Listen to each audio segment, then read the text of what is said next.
Още 5 годишни разпознавах марките на колите.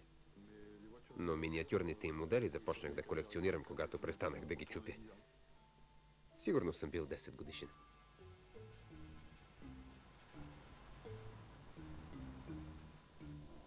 Българската национална телевизия и канал Франс Интернационал представят документалния филм "Приказната история на малките коли".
Тичам към борсата, искам да съм пръв, преди другите. Отивам на разменната борса. Какво търсите? Не знам, всякакви модели, каквито и да са. Отпред е пълно, трудно ще бъде.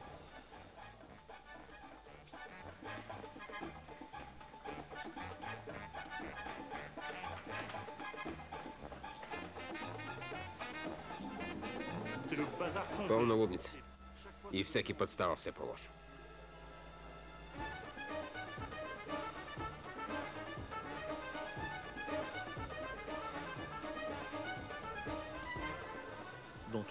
Всяка събота и неделя започва една гонитба – треската за закупуване на миниатюрни модели на коли. Страстните им почитатели завземат обменната борса. Колички от всякакви марки от всички времена излизат от своите кутийки.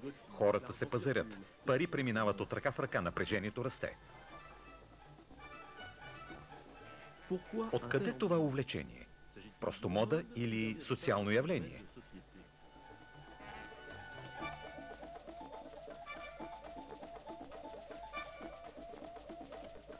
От изобретяването на автомобила до днес, милиарди бройки от тези малки копия са изработени по подобие на техните по-големи събрати, истинските автомобили, и са оставили за цял живот своя отпечатък върху децата, които са играли с тях.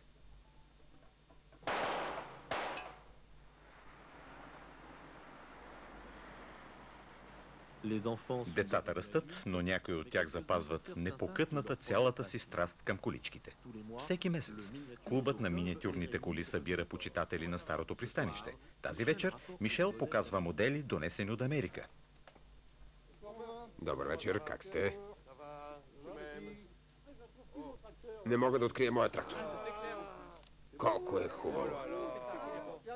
Вижте, вижте. Да. Оставя ви. Това продължава да се движи. За колата, която ще търся, нямам ясен спомен. Моите родители все ми казваха, че когато съм бил съвсем малък, първите думи, които съм казвал, били синята количка, синята количка. И изглежда, че баща ми веднага се върнал и в първия магазин видял синя количка и ми я купил. Но аз не знам коя е тя. Изгубих баща си преди повече от 2 години, а майка ми не си спомня този модел. Аз също. Бил съм прекалено малък, за да имам някакъв спомен. Имате ли? Мисля, че да. Имам една в кремово бяла. Тази трябва да е. 8000 франка за един съвсем малък модел, може би не си струва. Не е късно, колекцията. Това е номерът. Липсва ви един номер от даден каталог, а на него му липсва цветът слонова кост. Не му липсва модела, само една разновидност, един регистрационен номер. Търся модела, не номер, понеже няма каталог, в който да отбележи изделията, които притежавам. Бих искал да имам достатъчно средства, за да си купя прословутата лимузина от ЖЕП.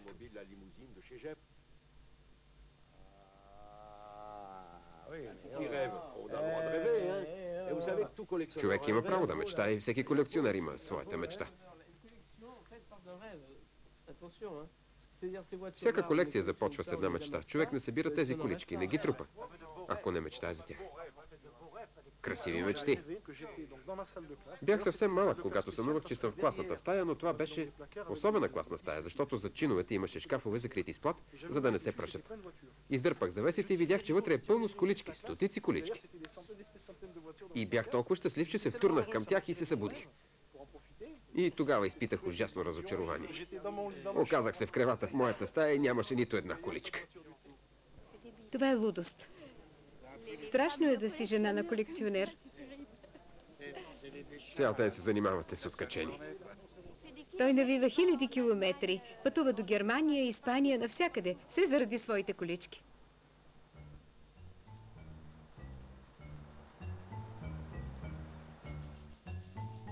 През 1955 година Жозеп се връща от салон на автомобила в Париж с едно моделче за сина си. Момчето не обръща внимание на играчката, но Жозеп се влюбва в нея. Колекционирам всичко в мащаб 1 към 43, каквато и да е марката. Всичко, което е в мащаб 1 към 43.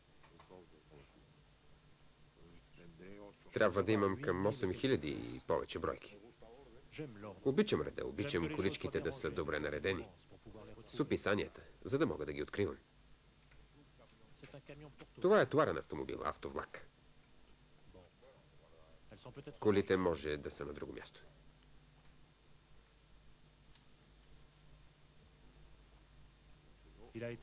Ужасно трудно го намерих. Сам долу. Този тук го търси от доста време. Ако не се нервира човек, знаете ли каква радост е? Търсил си нещо не от месец, а от 5 или 10 години и един ден го намираш. Това е истинско щастие. А аз намерих два модела в един и същи ден.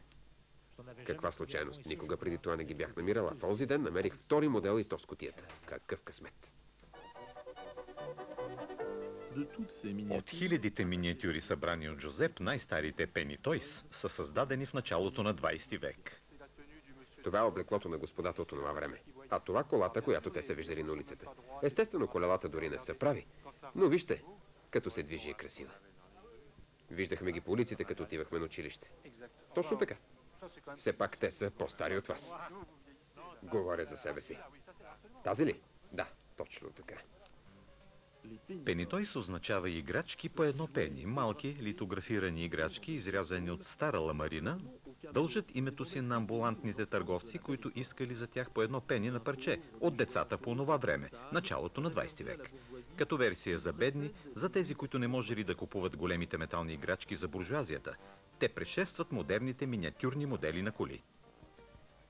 1929 година. В пълен разцвет автомобилите завладяват градовете и много бързо умовете на хората. И деца и възрастни са заслепени от тях.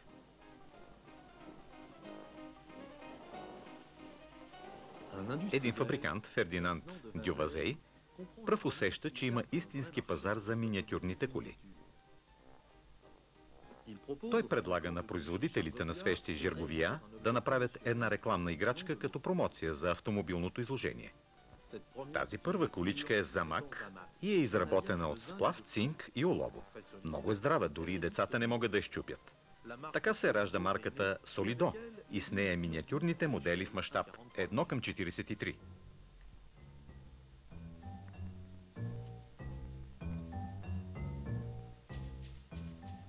За тях ще ни говори Жан-Мишел Руле, висш-чиновник, колекционер, добър познавач и автор на множество книги за Динки Тойс. Играчките Динки. Моделът в мащаб 1 към 43 доби широко разпространение по време на депресията през 29-та година, тъй като кризата не позволяваше вече на много хора да купуват такива скъпи играчки, като електрическите и механичните влакчета.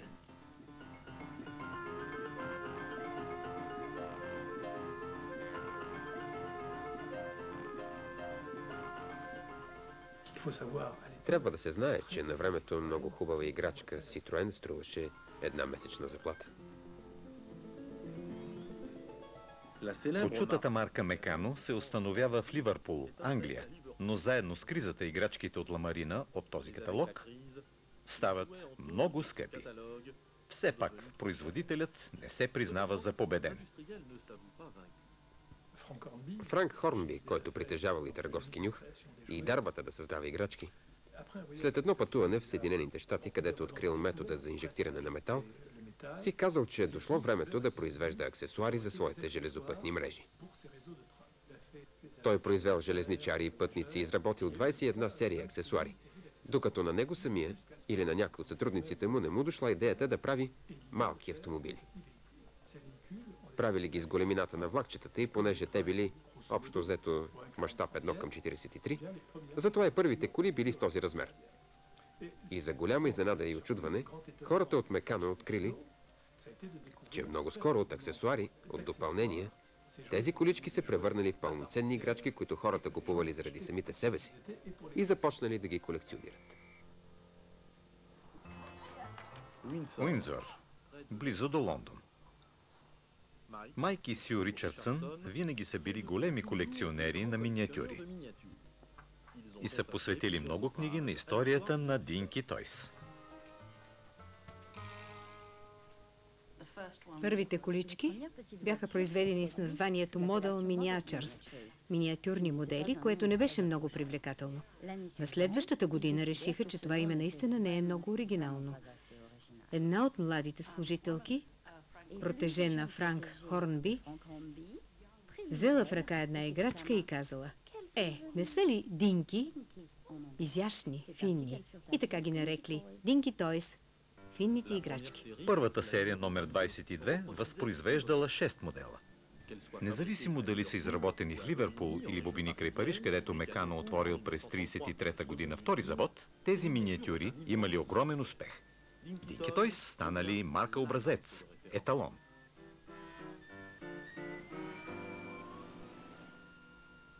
Първият комплект Динки Тойс беше страхотно привлекателен. Цветовете се преливаха, променяха се на светлината. Количките бяха и толкова големи и се побираха в детска ръка. Детенце на 3, а и на 2 години можеше да си играе с тях. По това време първите коли масово производство тръгнаха по пътищата на Европа. Повечето от тях бяха обикновени, грозни правоъгълни кутии с резервното колело отзад, а мотора отпред и си приличаха до една. Докато Динки Тойс взе решение да произвежда коли с по-необикновени силуети. Първите две коли от серия 22 слабо приличаха на това, което са днес колите на компанията Ягуар. По това време те бяха по-ексцентрични, по-необикновени от Морис 8 и Форд 10, които вече бяха в движение по пътищата. Трябва да си спомним, че по времето, за което говорим, колите изместиха конете и двуколките. И разбира се, бяха привлекателни, възбуждащи и се движеха много по-бързо. Бързината. С излизането на серия 23 и нейните легендарни имена, една мечта става достъпна за децата. С бързината на вятъра. Ауто Юнион. Хочкис. Мерседес. Но Мекано отива по-далеч. Най-привлекателните довоенни модели на Динки Тойс без съмнение са тези от сериите 24 и 36. Наричаха се Таун Седан, Спортсмен Салун, Спортсмен Купе. Цветовете им бяха пастелни. Почти в две тоналности с примеси от лилаво, синьо, оранжево, зелено и жълто. Бяха много привлекателни. Трябва да е било прекрасно да ги видиш нови. Особено в оригинални кутийки.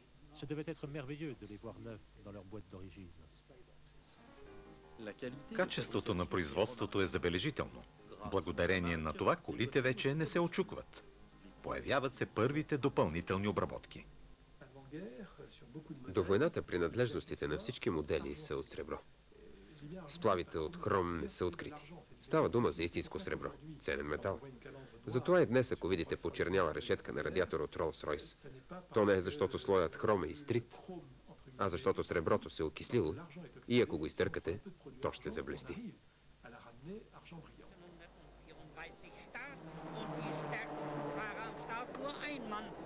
В годините между Първата и Втората световна война автомобилите си имат един голям магьосник – Еторе Богати.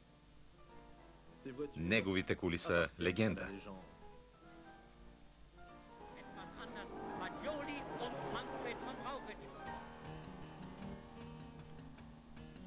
NBA, клуб за много ограничен брой членове, основан в Съединените щати, обединява колекционери от цял свят.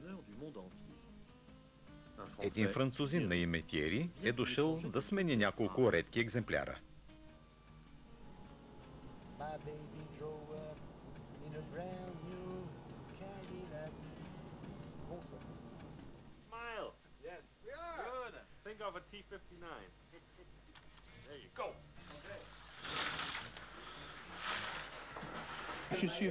Дойдох от Атланта, Джорджия. Пристигам от Ню Йорк, за да видя най-голямото изложение на автомодели в Америка. От 1965 година Доналд, домакинът тази вечер, събира в избата си неоценима колекция. 22 000 експоната, стари и нови модели в малки серии или ръчна изработка.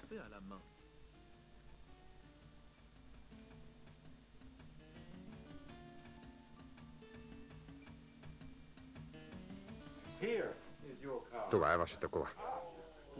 За да се отблагодарят на Доналд за поканата му, членовете на клуба са събрали 10 000 франка и са му подарили уникат.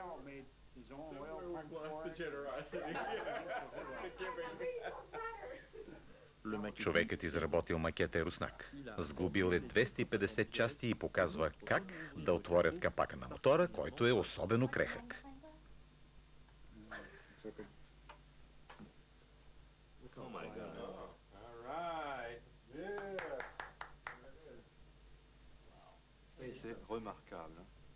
Забележително е, виждат се нишките на свещите. Всичко си има. Ремъкът е истински от кожа, с едно малко ухо. Всички части са автентични. Това е много голямо изкуство. Много интересно. Проблемът е, че ако махнете капака, после за да го поставите обратно... Но ако колите богати свидетелстват за разкоша на малцина, през 30-те години Европа все повече затъва в кризата. Динки Тойс търсят нов източник на доходи. Появява се рекламата. От 30-те години започнаха да поставят реклами по страните на камионетката. Тази серия от английски камионетки, украсени с близо 40 реклами, е номер 28. Цяла легенда за колекционерите. Динки не плащаха за рекламата. Фирмата, чието име беше върху страничните врати, си плащаше за тази реклама. Така се виждаха странни имена като Суонспен. За тях никой нищо не беше чувал. И дори един вестник, Манчестър Гардиан.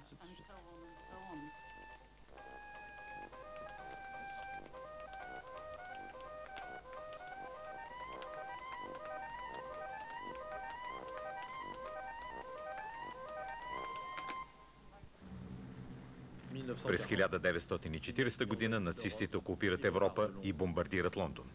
Вече не става дума за игри.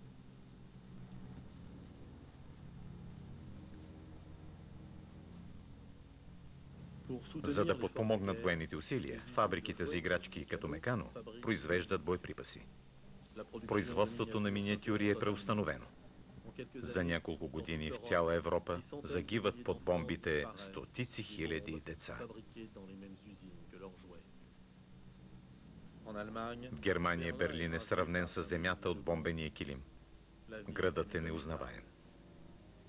Оцелелите са белязани физически или духовно от тази трагедия за цял живот. Не обичам военните модели, защото не обичам войните. В рода ми по бащина линия всички са загинали на една сватба. Запалителна бомба паднала върху тази къща, от която те никога не излезли. Цялото сватбено шествие е погребано в гробищата Хохеншонхаузен. За това проклинам войната.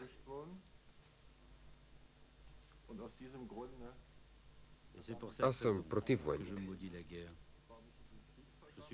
А този модел го пазя, само за да е пълна серията ми от старото време.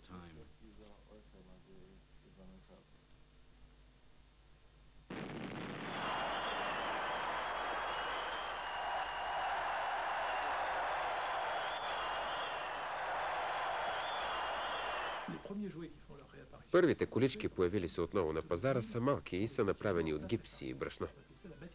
В каталозите ги наричаха пластмасов материал. Всъщност мисля, че това е смес от гипс и брашно, излята в гъвкави кълъпи. Нещо като кълъпи за тесто, от които изкарват много евтини колички, доста приличащи на качествените.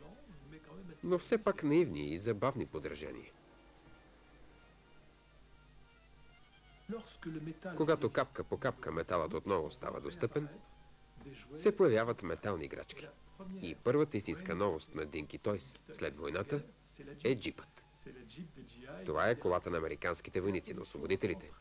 Производството се възобновява много бавно. Ползват се отново довоенни кълъпи, опазени на склад. И отново се появяват почти в цял свят моделите от преди войната. Изкарват ги в опростена версия, която може да се определи като малко унила. Отначало няма производство на много цветове и ярки бои, а там, където могат да се намерят, те не отиват в цялото си количество при производителите на играчки. Френското Рено от 1947 година се опитва да бъде по-различно. Моторът е отзад. Сигурно знаете, че първата кола Рено, 4 коня, произведена в заводите Рено, е била в жълто и се наричала кутията с масло. Малцина знаят, може би, че тази жълта боя е била на африканския корпус, намерена и предадена на Франция като част от военните репарации. Трябва обаче да се чака почти до 48-49 година, за да се появят отново ярки цветове – жълто, зелено, тези, които се продават така добре и толкова се харесват от децата. Мисля, че след войната хората бяха много доволни, че отново имат деца. И след като в магазините се появиха играчки, те отново можеха да ги глезят с малките модели на коли. Това увлечение донесе печалби не само на европейските производители като Солидо и Текно, които съществуваха отдавна, а и на нови фабриканти като Matchbox, който се включи в състезанието през 50-те години. Фантастични модели! Откакто компанията започна това производство, на 250 милиона колички Matchbox слязоха от конвейера. Една добра идея, двама мъже и милиони доволни купувачи. Моделите са съвършено изработени в детайлите си, дори и за най-критичния колекционер, и са забавни за децата. Това е производство, при което дори босът се забавлява по свой начин. Matchbox са си направили добър разчет и децата и колекционерите ще се нахвърлят върху тези красиви миниатюри. Жан-Мишел Руле има от тях почти пълна колекция. Ето, това е забавно. Това е английският автобус на 2 етажа, за който има 2 матрици. Заради него някои колекционери биха си взели и двете версии. Това тук е пример за колекция по маниер на филателисти.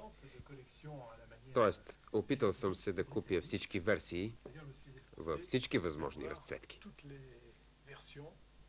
И макар да имам 40 на този поднос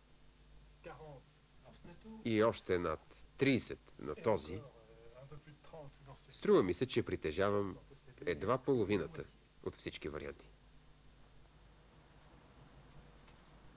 В източен Берлин, зад стената, Клаус не можеше да задоволи глада си за колички. Първият модел, с който се беше здобил през 1968 година, олицетворяваше една забранена свобода. Исках да ви покажа този автобус Matchbox, който получих от леля си. Той и тя са причина за моята колекция. Това е хубав спомен. Когато го държа в ръка, имам усещането, че докосвам леля си. Тя ми го донесе, когато се подписа споразумението, позволяващо на пенсионерите от Запада с гранична виза да ни посещават в ГДР само за един ден.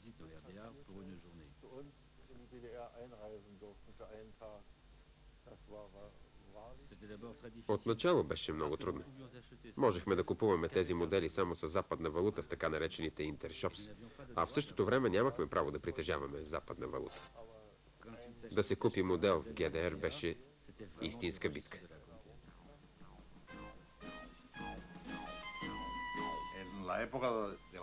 По време на испанската диктатура беше много трудно. Франко беше наложил система на самозадоволяване и не внасяхме нищо. И тъй като колите бяха френски или английски, не стигаха до тук. Но ги намирахме в Андора. Пътувахме до там и намирахме всичко, което искаме. Продаваха ги в магазинчетата в Барселона, но тайно. Нямаха право да го правят легално. Ако си им познат, казваха: виж какво получих от Андора. Може би това правеше удоволствието още по-голямо. Преди известно време казах на един английски колекционер: за вас да направиш колекция е само въпрос на пари, нищо друго. В Англия има разменни борси всеки ден и с пари човек може да намери всичко, което иска. Но тук в Испания, дори да имаш пари, не можеш да си купиш нищо за колекцията. Днес тук на практика няма оказион за колички, защото и едно време нямаше. Достоинството на моята колекция е, че я събирах много по-трудно, отколкото един французин или англичанин. За да направи колекцията си, Филип имал по-малко пречки от Клаус или Жозеп, но все пак и посветил над 40 години.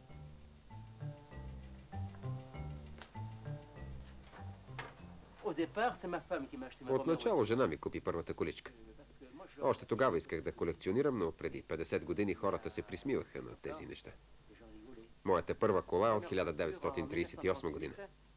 С предно предаване. Купих я от един аптекар от Троа, понеже там съм роден. Това е първата кола. Майка ми се уби с кола.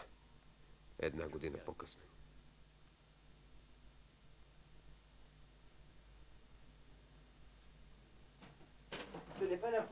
Не е най-красивата, но като чувство е първата. Аз съм я сглобявал. Както съм могъл, т.е. не много добре, но това няма никакво значение. Сега най-красивите, тези, които предпочитам, са английските Dinky Toys от периода 50-60 година. Всички тези малки коли с 4 врати, те са наистина най-красивите. Хубави са, защото са семпли. Простички са. Няма нищо сложно в тях. Няма вътрешност, няма стъкла. Нищо няма. Съвсем просто е... Според мен е хубаво. За мен златните години са 48-60. Защо ли? Без съмнение, защото тогава купувах тези модели в магазините. По това време на пазара излязоха най-красивите колички.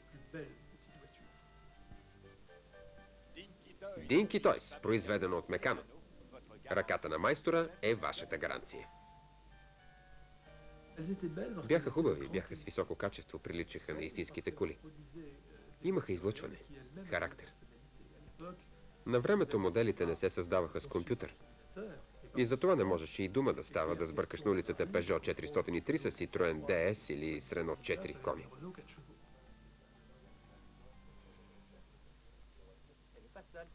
Тази не е мръсна. И вижте тук стъклото. Не е същото, това са малкото и голямото стъкло. Не. Извинете, за мен са еднакви, има само разлика в цвета, в оттенъка. Едното е по-светло от другото. Това има капачка за бензина, а това няма. Ето, това търсих. И тази е хубава. Тази е първата. Тази с капачката. Това е малкото стъкло. Това е последната. Това е голямото стъкло. И тя има капачка за бензина. Да, бих избрал тази с капачката. Струваше 7 франка и 50 сантима през 63-та. Цените доста се промениха, сега добавяте накрая 2 нули. Пипни тук. През 1956 година във Великобритания Метойс лансира нова серия коли, кръстени на любимото куче на кралицата. Играчките Корджи излизат с много примамлив лозунг – тези с прозорците. Това са първите коли с малки прозорци от прозрачна пластмаса. Нямат седалка, волан. Имат само тези малки стъкла. А във Франция нуждите от тях нарастват, докато Dinky Toys изработват Citroën DS-19. Първата кола е ужасна.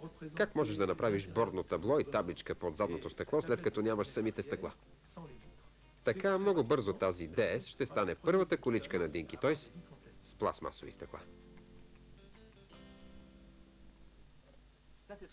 Всички тези са Citroën. Красиви са. Моделът на колата на президента на републиката е в кутийка с надпис «Президентство на републиката».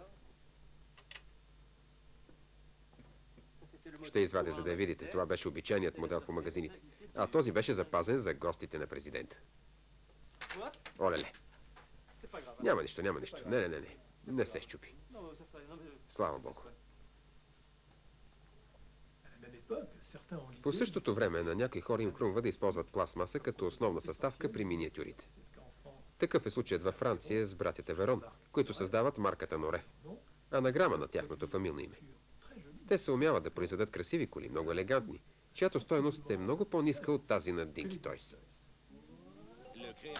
Говори ви създателят на миниатюрните модели Нореф. Скъпи приятели, създадох миниатюрите Нореф, за да ви достави удоволствие. Сред многото причини за техния успех искам да подчертая общоприятия размер, мащаб 1:43, хромираните части, блестящите фарове, финеса на детайлите, здравината, лекотата и трайните цветове. Тези изключителни качества осигуряват на Нореф безспорно превъзходство. И то е тържествено потвърдено от лиценза за репродукция, дадени от всички френски автомобилостроители. Бързо попълнете колекцията си от миниатюрите Нореф. Пак по същото време техниката бележи прогрес и във Франция има една марка, която прави много нововъведение. Това е фабриката Солидо, изобретила окачването. За децата, здобили се първи с колички с окачване, това е фантастично. Ето този ягуар. Натискате отгоре и карусерията се снишава спрямо колелата. Пак Солидо създават врати, които се отварят и много бързо се появяват безброй други новости. Стига се до там, че при моделите 1:43, които са дълги десетина сантиметра, имате, например, вътрешно осветление, което се включва, като отворите някои от вратичките.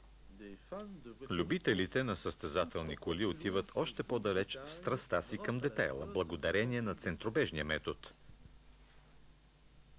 Андре Мари Рюф, например. През 70-те години той произвежда първите метални комплекти, състоящи се от 94 авточасти. Вече бяхме прихванали тази болест. Манията да купуваме модели Dinky Toys или Нореф, тогава пластмасови, за да направим от тях, например, Рено 8 с издути врати.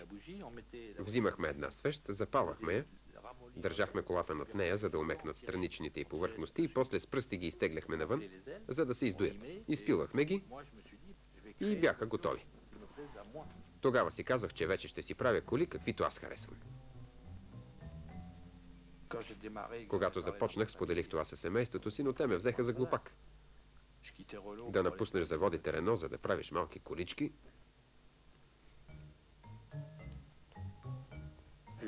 Правя нещо като карикатура на колата. Имам склонност да заоблям контурите. Но когато видите една миниатюра и познавате истинската кола, трябва да имате абсолютното усещане, че те са едно и също. Спици, например, има по 72 на всяко колело, а те са с размер 0,1 мм. С времето тази жажда за притежание на миниатюри Dinky с мащаб 1:43 създава истински пазар. Този на съвременните модели, автентични макети, направени по мярка, като тези скоростни коли. Съвършени имитации на състезателните болиди, прочули се в престижни състезания. Тези богати, истински бижута, в които всеки детайл е като истинския, струват до 15 000 франка парчето. Друг комплект, също толкова прецизен в отделните части, е това Ферари, най-ценната, най-бленуваната кола. И понеже живеем в потребителско общество, вече от години всяка седмица се появяват някакви новости. Колекциите нарастват.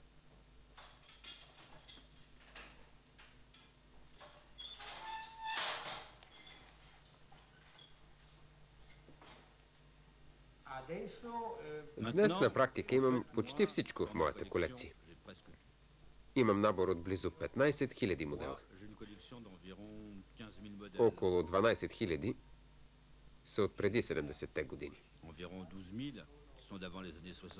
Даже, може би, 13 000. Останалите 2000 са по-нови. Това са Бураго и Брум.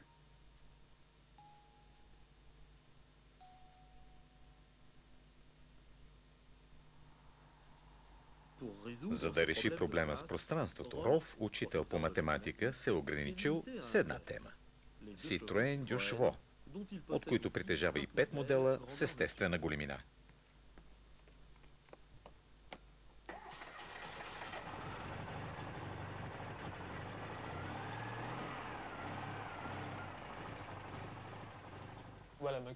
Ето моята колекция. Камионетка Дюшво, Витес Солидо, Норев Дюшво, комплектите Динки, т.е. моделите 87, смешните Дюшво, моделите ЖРД, Пилен, моделите 1 към 32, 1 към 24, после Дюшво Тенекия, играчките от 80-те години, моделите РПА, Дюшво подарък от Бонюкс.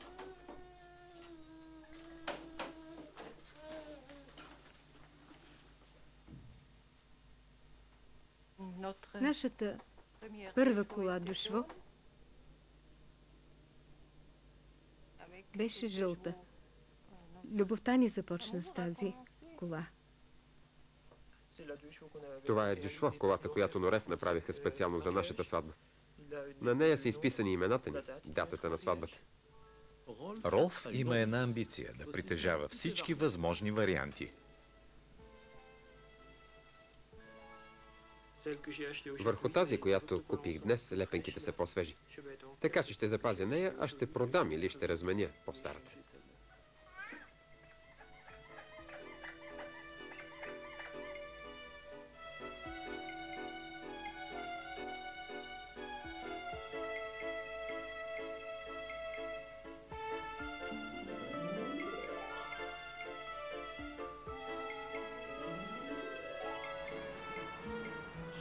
Особено при тематичните колекции човек не може да открие нищо ново.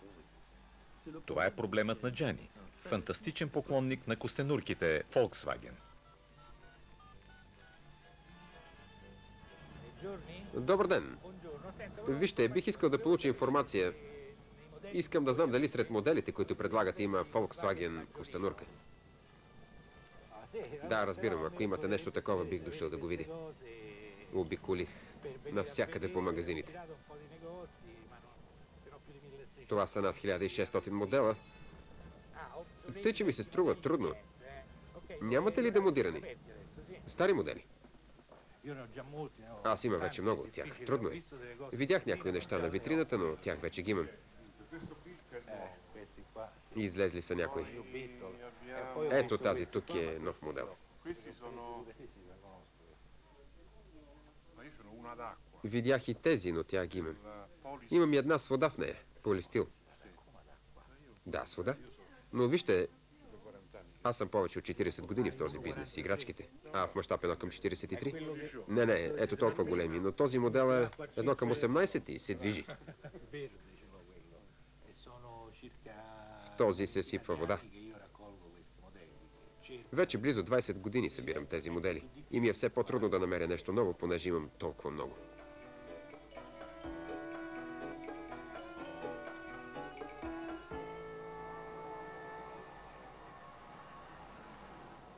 Живеейки зад желязната завеса, Клаус мечтаял да има всички забранени западни модели. Сега се връщаме в двореца на сълзите, някога граничен пост между изтока и запада, който дължи името си на разделените немски семейства. Сега е кабаре. Тук Клаус пренасял своите малки колички матчбокс в чантата си с риск да попадне в затвора.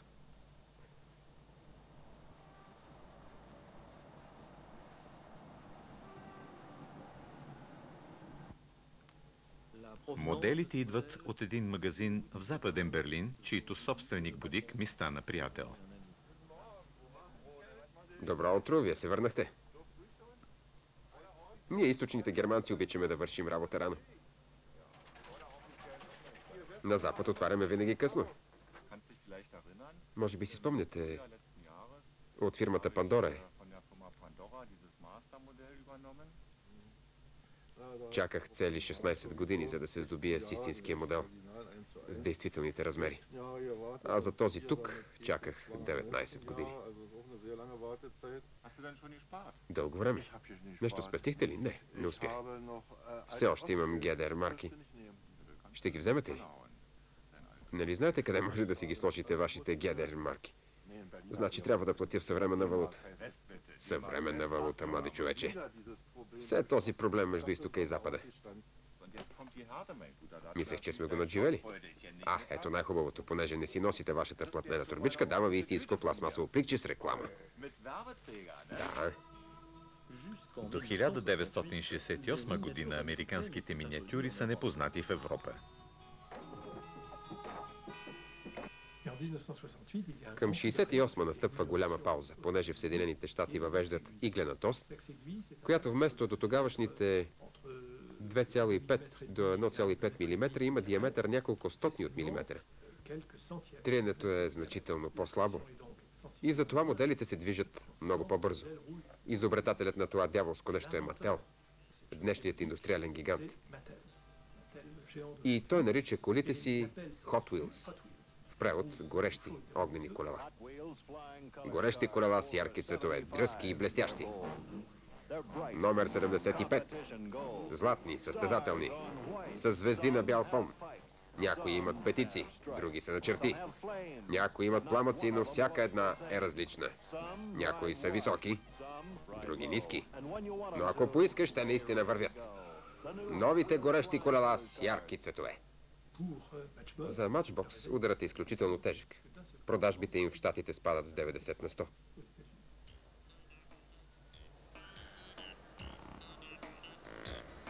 Ник и Деби, бивши работници в завода, сега са без работа. Винаги са живели в Хакни, близо до завода Matchbox, в който са работили много техни роднини. Първият модел на Number One, произведен в Хакни. Номер 1 в Хакни. Това е първата играчка, която направиха в Хакни. Прекрасна. Чудесна играчка. Първата. Да, производство 53-та. Много е хубава. Видяхте ли кутийката, която прилича на кибрид? На английска кибритена кутийка. Много е хубава. Знаете ли, че за това са нарекли Matchbox? Да, защото е с размерите на кибритена кутийка. Можеш да си я сложиш в джоба. Да, за това се казва Matchbox. Малка е, да. Децата ги мъкнат навсякъде. Татковците ги разнасят, тези кутийки. Децата си ги носят. Тъжно е, че закриха фабриката. Децата много се играеха с тези играчки. Всичко това го няма вече. Сега е в Китай. Знаете ли, това му е хобито. Той трябва да намери корените си. Всичко, което го свързва с нашите места. И той това иска. Беше най-големият работодател в нашата част на Лондон. Там работеха 5000 души. И всичко това свърши. Голям завод беше.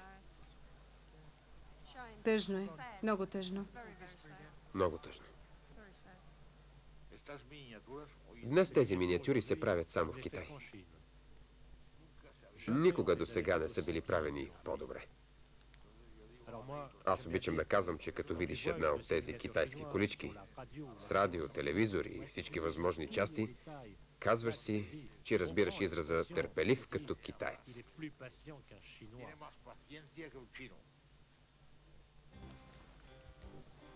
През 1972 година Мекано рухва под натиска на конкуренцията и френския му филиал затваря врати. През 1979 година идва ред и на митичния английски завод Dinky Toys. При останалите марки започва танцът на разформироване. Фабриките се местят в Азия. Dinky Toys сега съществуват само във витрините на колекционерите. До кога ли?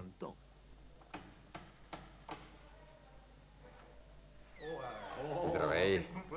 Искам да видя колекцията ти.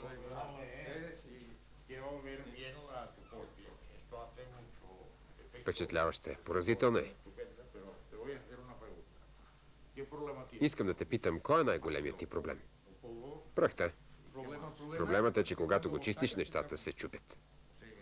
Това умора на метала ли? Да, виж. Ще ти покажа.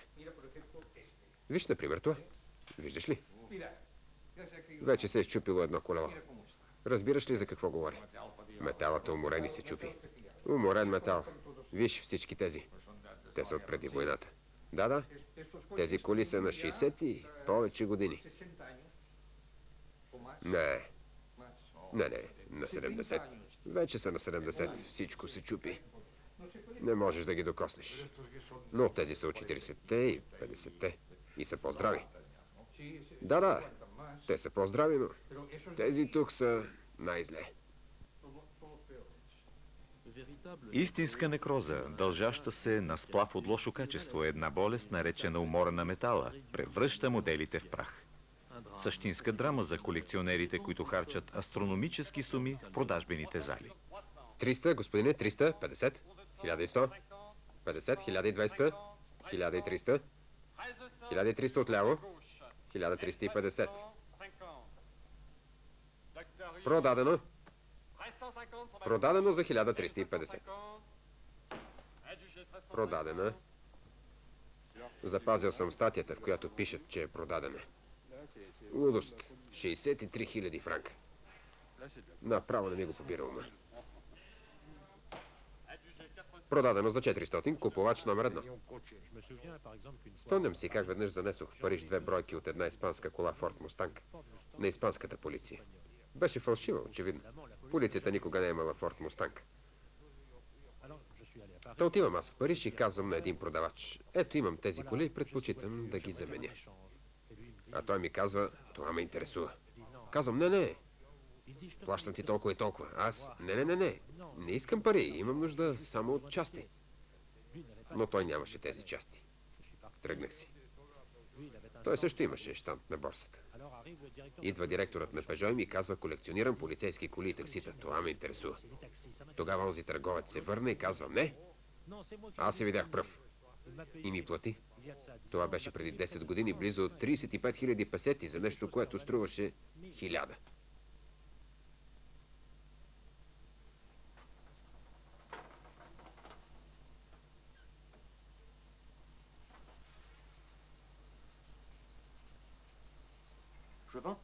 Продавам всичко.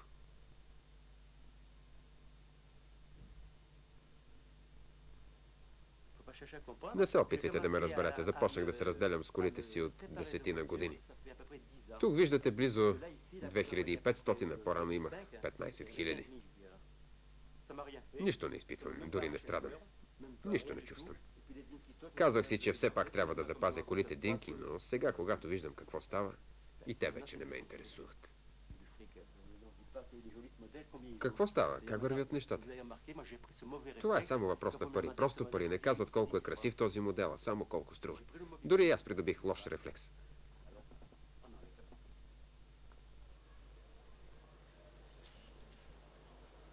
Днес цената на един модел се покачва с 10%, стига да е нов и в кутийка. Но има хора, които злоупотребяват с това и удвояват цените. Някои мошеници вече продават само кутийки, и то фалшиви, и ги крият от камерата. Жозеп произвежда такива фалшиви кутийки от десетилетия, но само за свое удоволствие. Заради тази мания го наричат господин кутия. Това са кутийки, които съм направил по ред причини. Най-напред правя ги, защото не понасям кола без кутия. Ако старата я няма, правя друга. Тази кутийка, например, за нея се говори в книгата за Корджи Тойс. Била е предвидена за производство, но не са я произвели. Аз я направих. Взех за образец кутията на един сериен модел и допълних серията. Главната причина е, че обичам реда. Всички неща да са подредени и да имат описание, за да ги намирам лесно. И за да не ме мамят. Корджи Тойс, например, имат навика да не поставят номер върху колите. И като купуваш кола без кутия, не знаеш номера й. В Париж веднъж на едно изложение поисках от един господин номер 9 с кутийката. Той ми каза: вие какво колекционирате? Кутийки ли? А аз му казах: не, колекционирам коли, но искам кутиите, за да не ми продавате половината от това, което се опитвате да ми продадете. Ако купуваш кола без кутия, може да се окаже, че вече я имаш.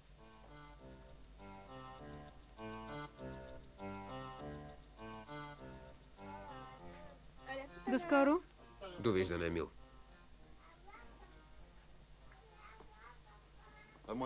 Обичам да оставям нещата така, както съм ги заварил.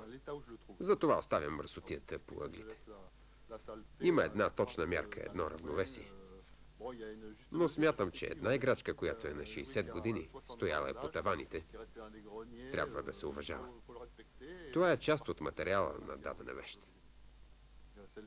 Тази, например, която открих в Англия, я купих от един търговец. Намирам я за вълнуваща, понеже е готова да се разпадне на парченца. Цялата е изядена от умората на метала. Това е Chrysler Airflow на фирмата Dinky Toys и изглежда през войната хлапето, на което е била, се опитало да я военизира, да направи от нея щабна кола. Отгоре нанесена боя каки. Небрежно, само за камуфлаж. Ето ви оригинална играчка на едно дете. Това, че цялата е напукана, за мен е вълнуващо. Какво ли ще остане от днешните играчки след десетилетия?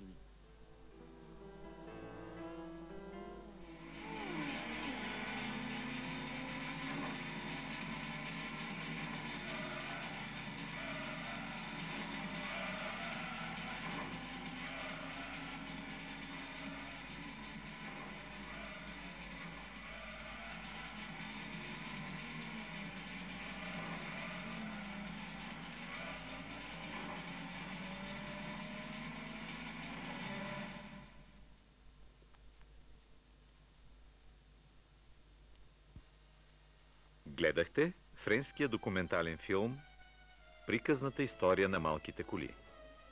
Филмът е подготвен за излъчване от екип на продуцентско направление кино. Изпълнителен продуцент Маруся Сабинска. Тон режисьор Кети Фотева. Режисьор на дублажа Цветана Янакиева. И артистите Адриана Андреева, Александър Воронов и Стефан Стефанов. Преводач Володя Бошков.